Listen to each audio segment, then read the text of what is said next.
सातारा जिल्हा प्रशासनाकडून अनधिकृत बांधकामांवर हातोडा मारला जातोय। महाबळेश्वर, पाचगणी आणि भिलार या परिसरात आज सकाळपासूनच या संदर्भात कारवाई सुरू आहे। खिंगर, भोसे, भिलार या परिसरातील अनधिकृत बांधकामं जेसीबीच्या सहाय्याने पाडण्यात येतात। पर्यावरणाच्या दृष्टीने प्रशासनाने हे पाऊल उचलल्याचं बोललं जाते।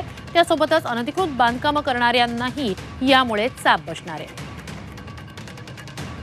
याच कारवाईबाबत आढावा घेतलाय आमचे प्रतिनिधी तुषार तपासे यांनी।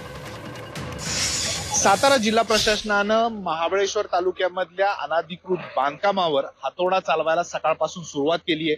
मोठी घटना म्हणावी लागेल। या ठिकाणी तुम्ही पाहू शकता की मोठ्या प्रमाणात या ठिकाणी सकाळपासूनच यंत्रणा इथं आलेली आहे आणि या यंत्रणेनं त्या भिलार जो महाबळेश्वर मधला भाग आहे त्या ठिकाणी जे काही अनधिकृत बांधकामं आहेत ती पाडायला सुरुवात केली आहे। भिलार हा भाग आहे, इथं पर्यटन मोठ्या संख्येने पर्यटक येत असतात आणि या पर्यटनाच्या ठिकाणी अशा अमृत नोनी आर्थो प्लस ये एक प्रूवन फॉर्मूला है। इसमें मौजूद नोनी फल के गुण और आयुर्वेदिक जड़ी बूटियां शरीर को जरूरी पोषक तत्व देने के साथ साथ हड्डियों और जोड़ों के घिसने, उनमें होने वाले सूजन और दर्द को रोकने में मदद करता है। दर्द मुक्त जीवन के लिए अमृत नोनी आर्थो प्लस। पद्धतीनं टोलेजंग इमारती उभारल्या जात होत्या आणि त्याचा कुठेतरी पर्यावरणाला फटका बसतोय। प्रशासन याबाबत विचार करून होतं की हे अनधिकृत बांधकाम काढली पाहिजेत आणि त्याच्या अनुषंगानंच जवळजवळ 3 जेसीबीच्या साह्यानं हे अनधिकृत बांधकाम हे पाडायला सुरुवात केलेली आहे। मोठ्या संख्येनं अशी अनधिकृत बांधकामं जिल्हा प्रशासनाच्या वतीनं